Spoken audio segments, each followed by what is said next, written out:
안녕하세요.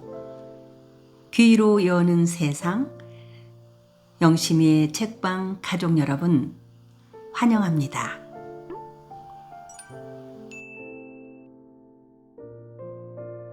오늘의 작품은 문순태 작가의 타오르는 강, 함께 감상하시겠습니다. 타오르는 강, 문순태. 제3부 영류.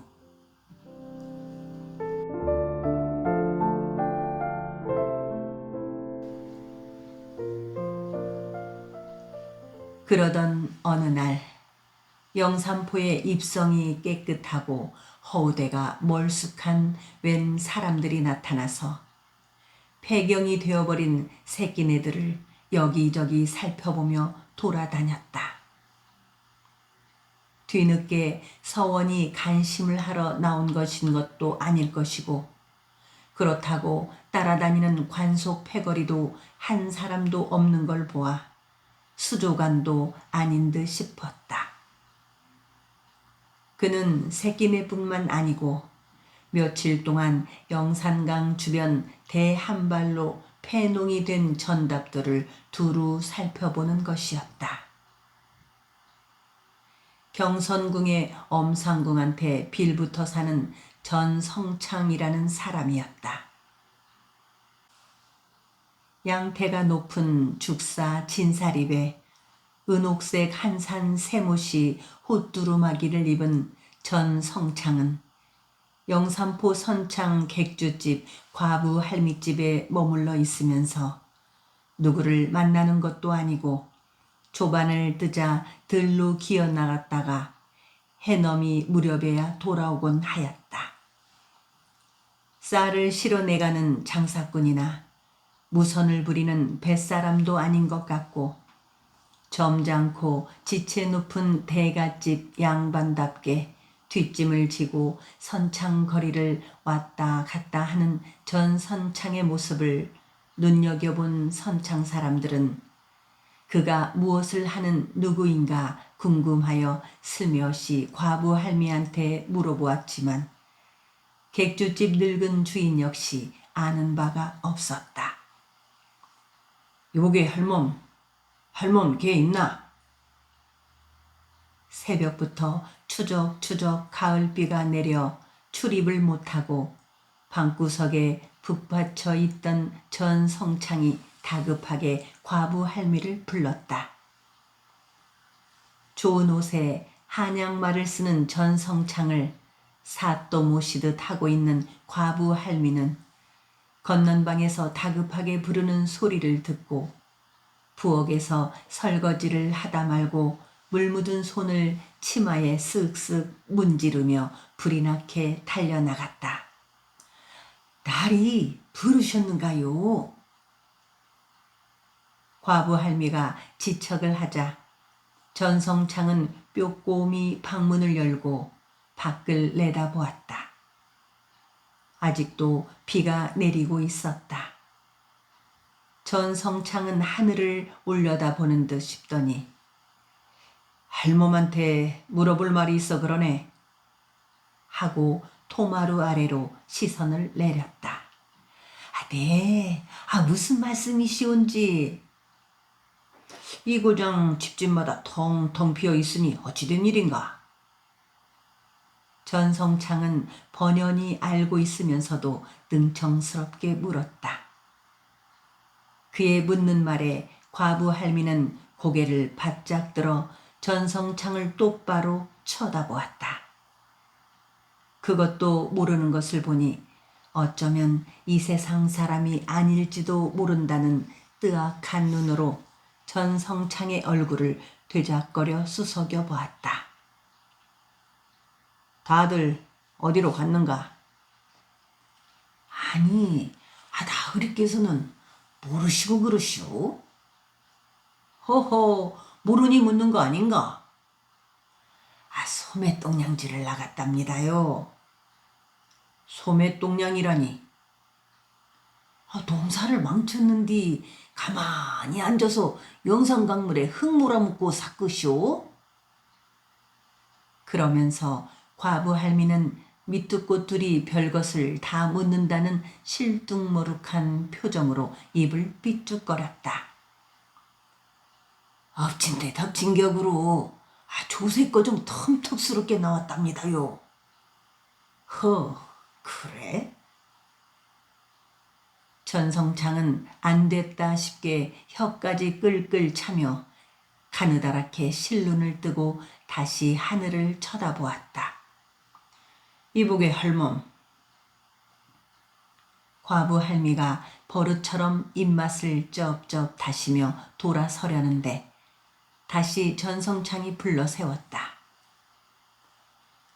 할멈의 이야기를 듣고 보니 이 고장 사람들이 참 딱하게도 됐구만. 그래서 하는 말이네만 내가 뭐 도와줄 방도가 있긴 한데.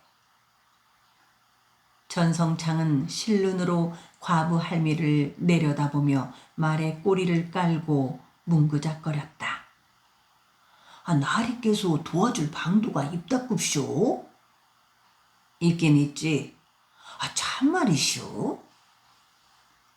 과부 할미는 며칠 전 새끼내에 사는 사람 셋이서 진정서인가 뭔가를 만들어 강을 건너가서 사또를 만나려 했다가 헛걸음만 치고 돌아오는 길에 과부 할미 집에 들러 술을 마시면서 간장 녹아내리는 소리로 푸념을 놓았던 것이 가슴에 맺혀왔기에 전성창의 말에 귀가 번뜩 열렸다. 비싼 밥 먹고 다니면서 허투루 그런 말 하려고. 아까도 말했지만 듣기에 아주 딱해서. 사람 된 도리로서 어찌 그냥 모른 척 지나칠 수가 있겠는가. 아이고 나리 인정도 많으셔라. 지발 좀 도와주셔서 왕생극락하시오잉. 과부 할미는 마치 부처님께 빌기라도 하듯 손바닥을 싹싹 비벼대며 전성창을 향해 연신 허리를 굽적거렸다. 가서 내게로 데려오게. 누구를 말입니까? 도움을 받고 싶은 마을 사람 말일세. 그렇다면 풍은이나 행수나리를 데려올까쇼? 마을에서 말자리 깨나 하는 사람들이 있을 걸세. 인동엔 제 무지렁이 농사꾼들만 삽쇼. 요 아래 박초씨 어른을 제하고는. 암튼 아무나 데려와 보게. 전성창은 잘라 말하고 방문을 닫아버렸다. 객주집 과부 할미는 잠시 토마루에 선 채 누구를 데려올까 하고 머리에 떠오르는 사람들의 얼굴을 되작거려 보았다. 기왕이면 마음에 접어든 사람부터 도움을 받도록 해주고 싶어서였다. 얼핏 며칠 전 새끼네 얼금뱅이 젊은 사람의 애잔한 얼굴이 떠올랐다. 소금점에 있는 손팔만이 하고 몇 차례 술을 먹으러 찾아왔던 젊은이였다. 생긴 것은 털 뽑아놓은 망아지 같은데도 꼭 할 말만 골라서 하고 말을 할 때마다 눈에서 개똥불이 번쩍이는 것 같았다. 과부 할미는 새끼네에 산다는 얼금뱅이 웅보를 도와주고 싶은 생각이 들었다. 과부 할미가 알고 있기에 새끼네 사람들은 모두 종에서 풀려난 사람들이라는데 어쩐지 애잔한 그들부터 도와주고 싶었던 거였다. 과부 할미는 소금점으로 달려가 손팔만을 만나 여차여차 한양에서 내려온 대갓집 나리가 마을 사람들의 딱한 사정을 도와주겠다고 하니 새끼네 웅보를 데려와 주도록 당부를 하였다. 웅보가 손팔만의 기별을 받고 선창거리 과부 할미집에 당도한 것은 점심때가 훨씬 지나서였다. 새벽부터 내리던 가을비는 점심때가 지난 뒤까지 추적추적 내리고 있었다. 웅부는 휘지근하게 가을비를 맞고 과부 할미집에 들어섰다. 과부 할미가 마치 자기 일이나 되는 것처럼 반갑게 맞아주었다. 과부 할미가 사첩방 토마루에 나가 기척을 하자 방 안에서 헛기침 소리가 나더니 방문이 삐그덕 열렸다. 나으리, 새끼네에서 사람이 왔구먼요. 과부 할미의 말에 전성창은 여전히 실눈으로 웅보를 내려다보더니 자네 이름이 왠가? 하고 코끝으로 말을 튕겨내듯 물었다. 거만하고 지체 높은 사람일수록 아랫사람들한테 말을 걸 때는 백이면 백 모두가 말을 코끝이나 턱끝으로 튕겨내듯 하는 것이었다. 웅부는 전성창의 그런 말소리에 결국 그와 가까워질 수 없다는 것을 알았다. 그런 사람이 어찌 천하고 힘없는 무지렁이 농사꾼을 돕겠다는 것인지 이해가 되지 않았다. 쇠네, 새끼네 사는 웅부입니다. 새끼네가 어둠인가? 예, 손창에서 영암 가는 길로 한마장가량 강을 따라 내려가면 수구막이 있사온데 수구막 산비탈이옵니다. 모두가 면천을 한 비자들이 마을을 이루었습죠. 종들이 모여 산다는 마을이 바로 거기로구만. 비자들이 모여 마을을 이룬 곳이 영산강변에 서너 군데 되는 것으로 옵니다. 웅보는 전성창에게 일부러 비자 출신이라는 것을 밝혔다. 나는 호조에서 나온 조세 독촉관일세. 그 말에 웅보는 바람이 지나간 뒤에 버드나무 가지처럼 번쩍 고개를 들었다. 어쩌면 손팔만의 기별대로 그들을 도와줄 사람을 제대로 만난 것 같았기 때문이었다. 순간 그는 죽은 할아버지의 홀령을 마음속으로 불렀다. 할아버지 홀령이 새끼네 사람들을 도와주기 위해 독촉관을 보낸 것인지도 모른다고 생각했다. 나 아주 고을에 직납 실적이 좋지 않아서 암행을 나온 걸세. 웅부는 허리가 휘어지도록 수없이 굽신거렸다. 어찌하여 직납 실적이 부진한가 했더니 와서 보니 이 고을 사람들 사는 꼴이 말이 아니구만. 그저 죽지 못해 삽니다요. 전성창의 말에 감격한 웅부는 눈물이 쏟아질 것만 같았다. 수조안을 보면 작년이나 올해나 차이가 없기에 호조에서는 올해도 풍년이겠거니 했는데 이렇게 흉년이 들지는 몰랐었구만. 아무래도 이 고을 사또가 백성들 돌볼 생각은 않고 딴 데 마음을 두고 있는 게로군. 웅부는 전성창의 말만 들어도 가슴에 응어리진 것이 풀리는 것 같았다.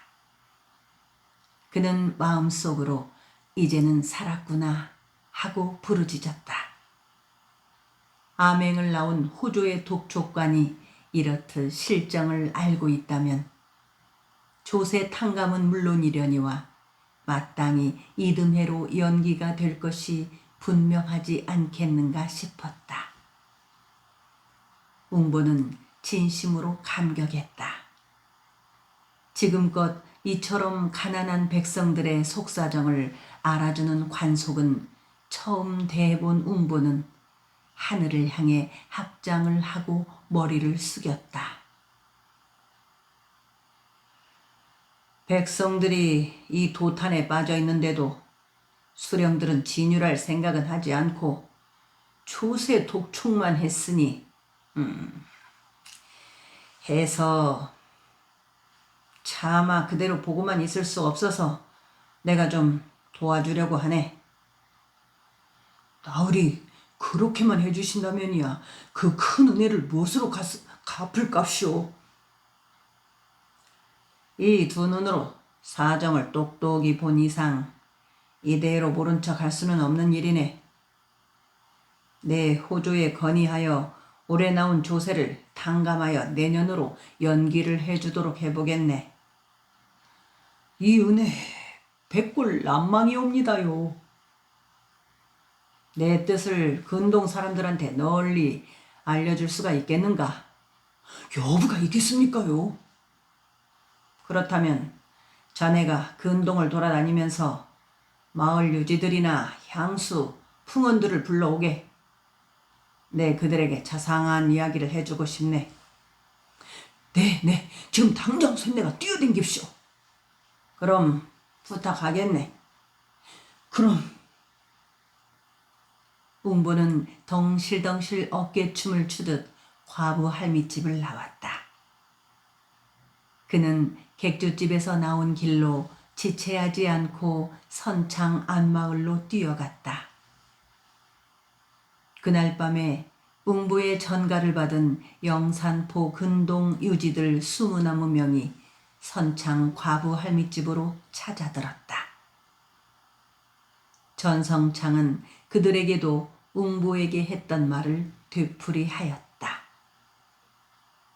조세를 내지 않으면 예년에 없이 토지를 몰수하겠다고 독촉이 콩 튀듯 하는 판에 호조에서 독촉관이 내려와 징세를 1년 뒤로 밀쳐주겠다니 이보다 더 고마운 일이 어디에 있겠는가 싶어 마을 유지들은 입에 침이 마르도록 독촉관에게 찬사를 보냈다.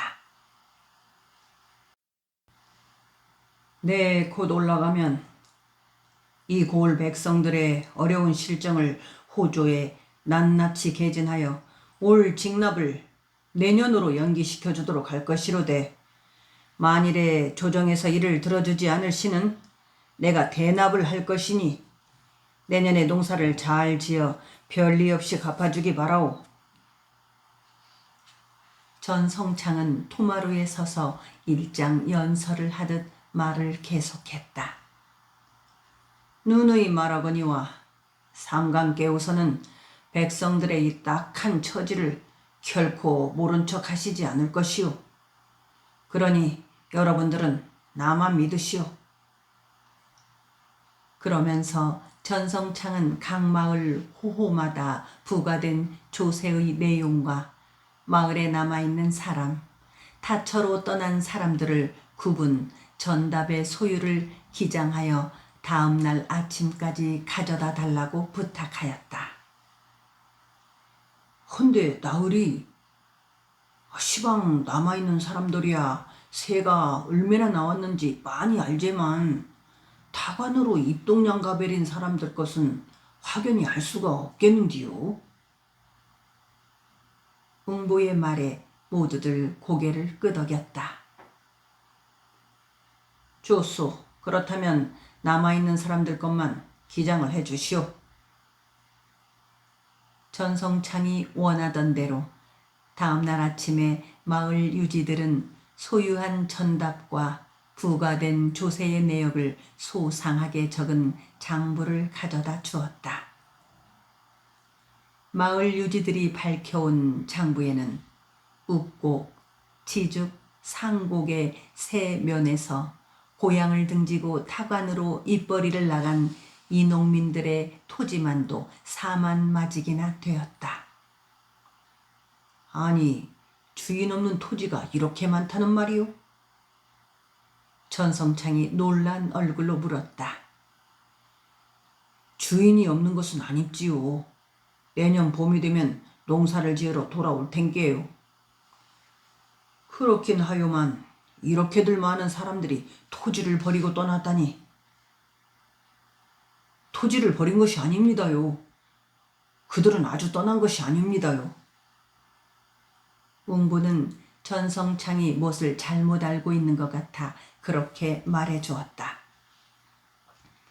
어쨌든 떠난 것은 사실이 아닌가.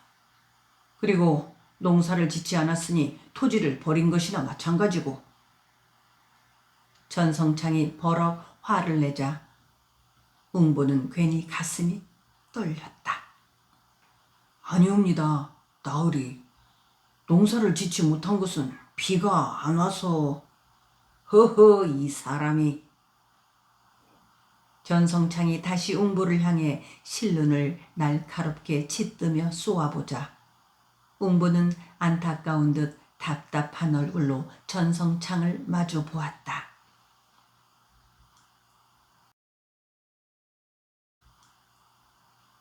고향에 남은 사람들의 조세는 내가 대납이라도 하겠지만 토지를 버리고 떠나간 사람들에 관해서는 책임을 지지 못하겠으니 그리들 아시오.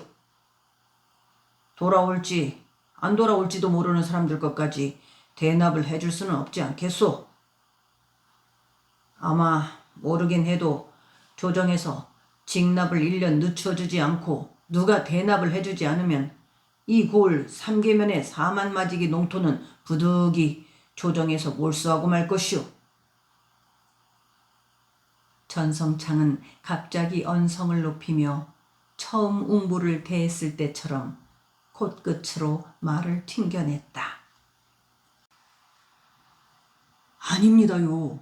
나으리, 그들은 꼭 돌아옵니다요. 제발 나으리께서는 그들 것도 대납을 해 주십시오.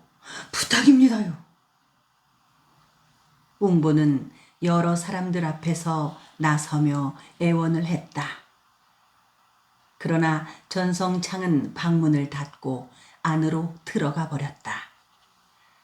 아무도 웅보를 거들어주지 않고 저마다 감사하는 얼굴, 안도의 눈빛으로 전성창이 들어간 방을 향해 허리를 굽신거린 다음 몸을 돌려 세웠다.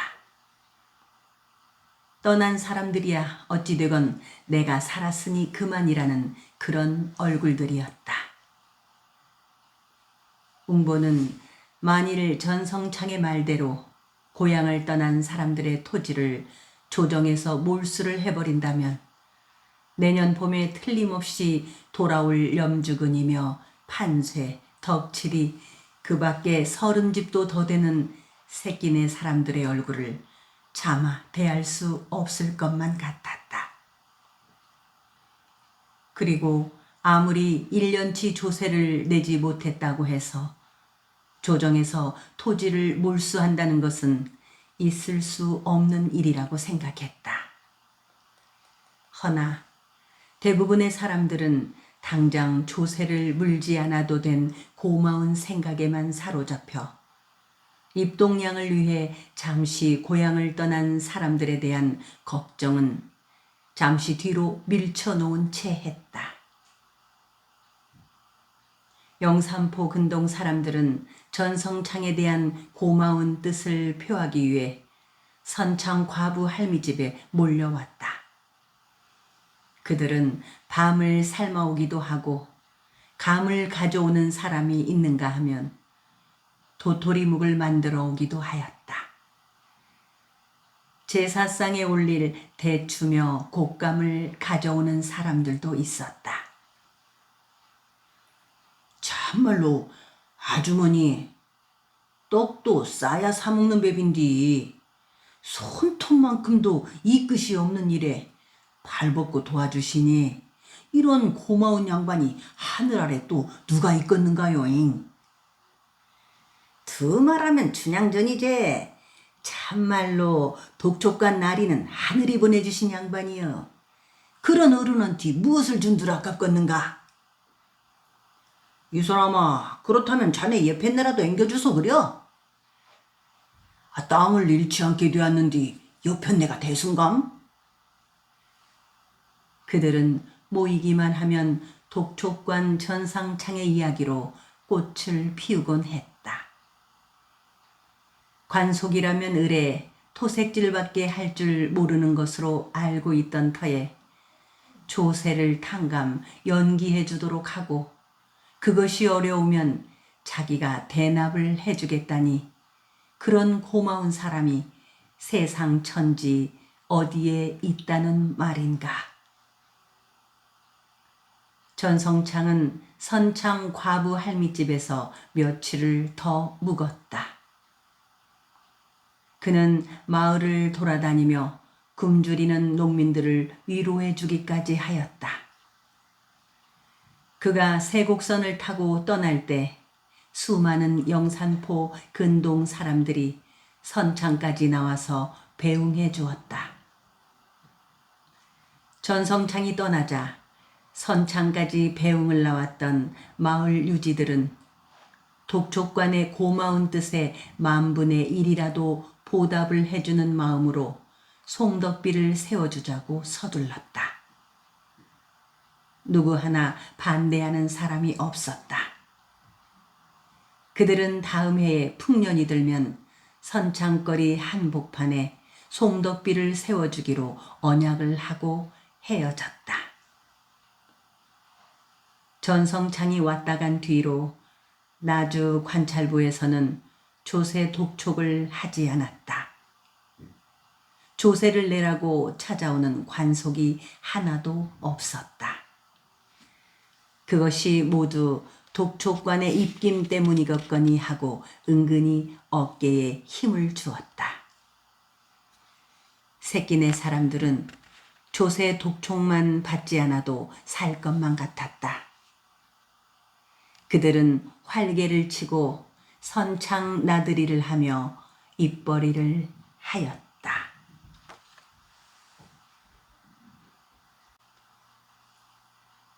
가을 거지가 끝나자 강물이 흘러오는 쪽에서 찬바람이 불어오기 시작했다. 늦가을 찬바람은 영산강이 시작되는 장성 백암산 7골짜기에서 불어온다곤들 하였다. 찬바람이 불기 시작하자 선창은 다시 언제 흉년이 들었느냐 싶게 북적거렸다. 남도지방에서 나는 쌀이며 콩, 팥 등을 실어내가는 무곡선이 들락거리기 시작하고 잠상들이 몰려들어 여느 해와 마찬가지로 흥청거렸다. 객주집들도 북적거렸고 선창 거리에는 날마다 싸움판이 벌어지곤 하였다. 대부리가 좋은 창 목대잡이로 있을 때까지만 해도 힘골 깨나 쓰는 왈패들도 달싹하지 못했었는데 대부리와 방석호 패거리들이 자취를 감춘 뒤로는 별이별 조무래기 싸움꾼들이 몰려들어 서로 힘을 겨루며 날뛰었다. 선창거리에 싸움이 벌어지지 않는 날이 하루도 없었다.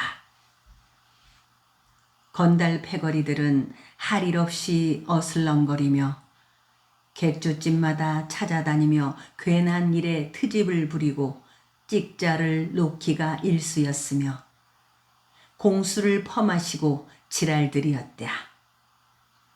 그럴 때마다 선창 사람들은 대부리 말을 하였다. 그날따라 선창에는 무곡선이 들어와 한결 더 북적거렸다. 큰 배가 돛을 내리고 곡식을 싣고 있었다. 인부들이 거푼거푼 곡식가마니들을 등에 걸머지고 분주히 무곡선을 오르내렸다. 미곡전마다 곡식가마니들이 산더미처럼 쌓여 있었다. 곡식가마니들을 메어 나르는 등짐꾼들이며 할 일 없이 선창거리를 휘돌아 다니면서 객주집이나 미곡전을 기웃거리는 잡탕 패거리들, 상또를 싣고 가도 핥아먹을 것이 있다는 얼굴에 개기름이 번지르르하고 목덜미가 뒤룩뒤룩 살찐 뱃사람들이 키들거리고 소리치며 떠들어댔다. 선창은 등짐꾼들과 잡탕 패거리들, 뱃사람들의 세상이었다. 갑작스럽게 비렁뱅이 패거리들도 눈에 띄게 많아졌다. 그들은 누더기를 걸치고 선창거리 아무데나 늘비하게 누워 있었다. 그들은 침먹은 지네처럼 사지를 늘어뜨리고 죽은 듯 누워 있다가도 때가 되면 일어나서 객주집이나 미국전들을 들락거리며 동냥질을 하였다. 가뭄 때문에 폐농을 하게 되자 입동냥을 하기 위해 떠도름하는 사람들이라고 하였다. 영산강 근동 사람들은 대처로 나가고 타지방 사람들이 선창의 곡식 냄새를 맡고 파리떼처럼 몰려든 것이었다. 새끼내에 사는 칠만이와 봉수는 선창에 등짐일할 것이 있는가 싶어 서둘러 나왔다가 일거리를 찾지 못하고 비칠비칠 객죽거리를 서성거렸다.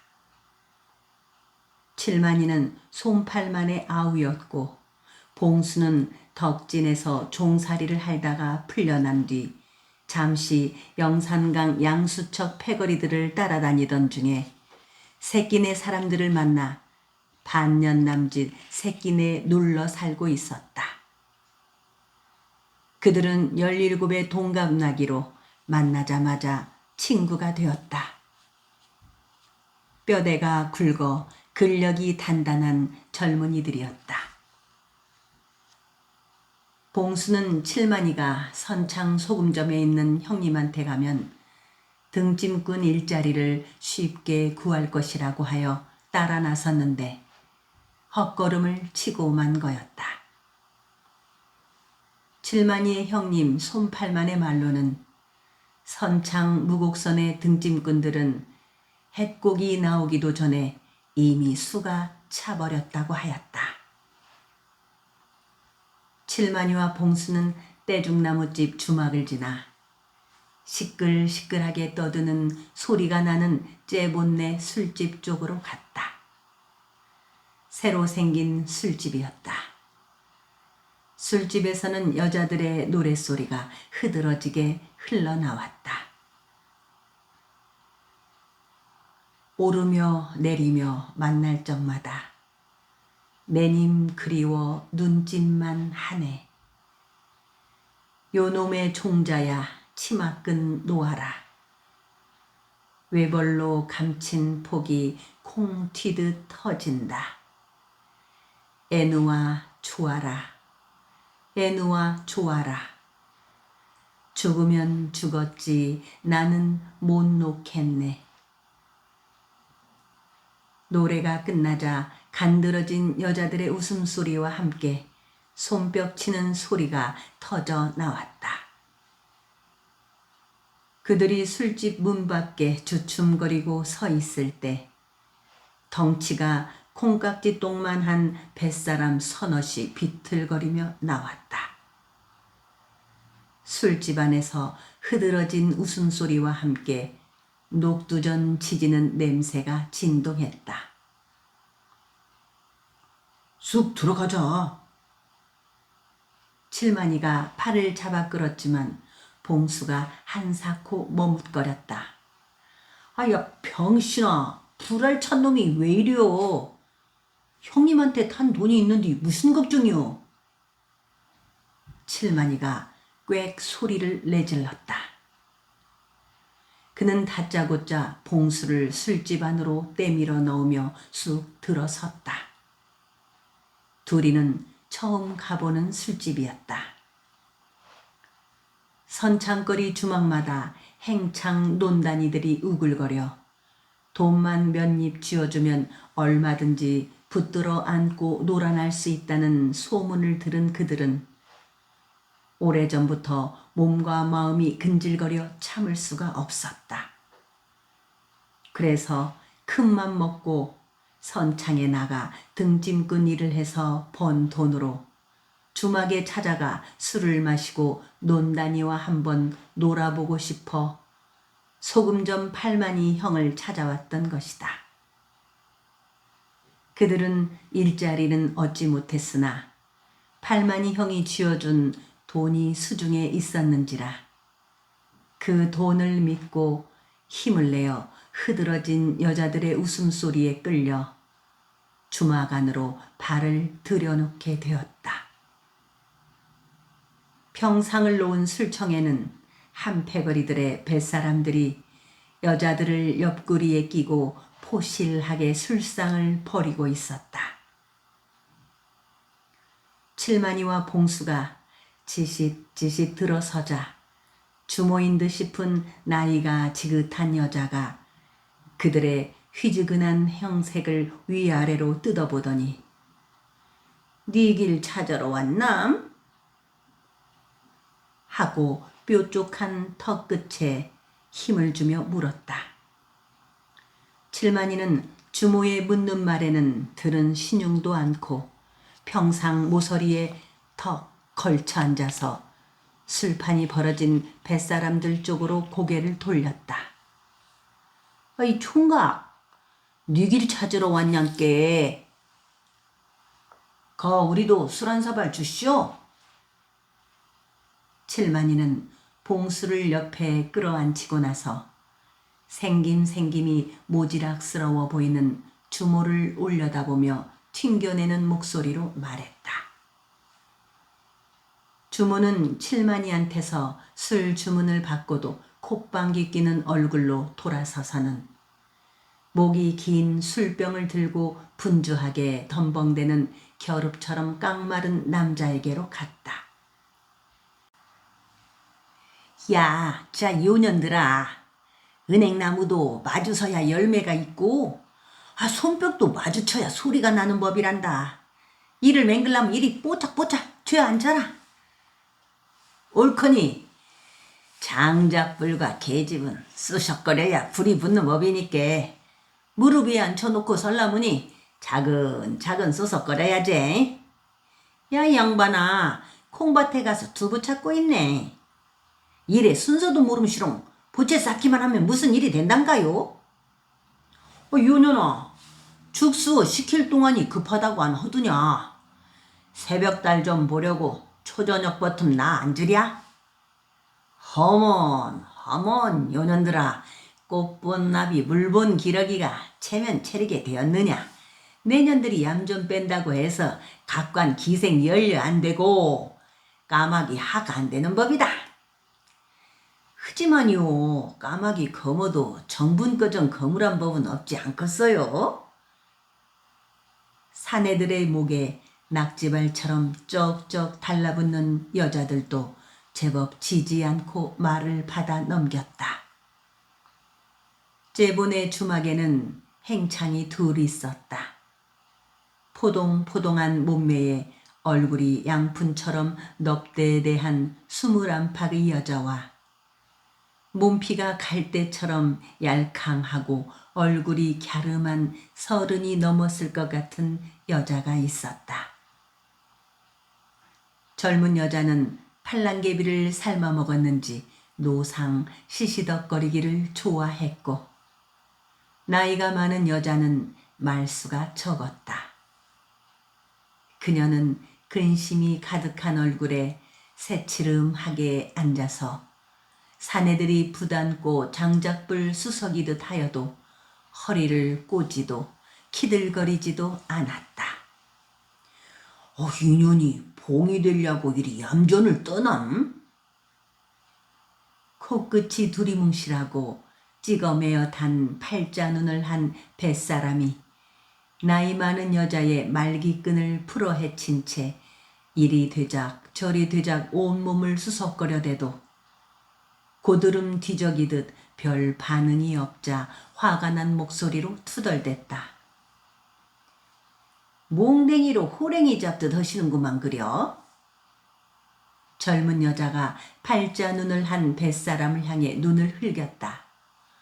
형, 이년 봐라.